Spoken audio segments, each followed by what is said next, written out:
I think that, depending on who's their engineer. I mean, an artist.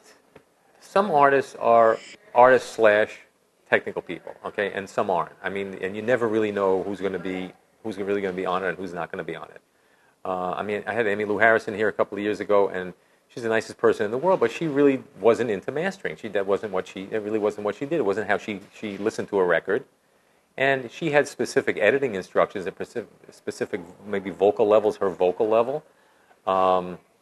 So she really needed to depend on her producer engineer to determine who's going to be mastering the record, okay? So the artist has to first determine kind of like what their position is in terms of the project. And I would say if I was an artist, I would defer to the creative people, to the audio people, to the recording people. Where do you want to master the record? Then go to the mastering, listen to what's being done, and if for some reason the mix no longer feels right, or if the mix that they listened to before mastering didn't give them the satisfaction, talk to the mastering engineer and just say, in this song I really thought my vocal could sound a little bit fuller, okay?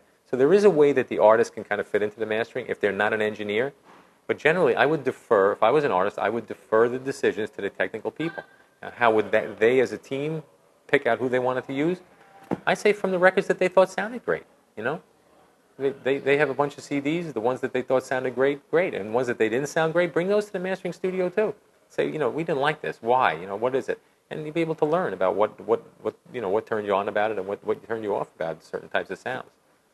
So it's really grabbing the favorite records, I think. I mean, that's how I pick my favorite mastering engineers. I mean, I don't work with them, but there are guys around the world who, when I hear a record and it sounds fantastic, I bring it to the studio and I think, wow, what is this guy doing? This is great.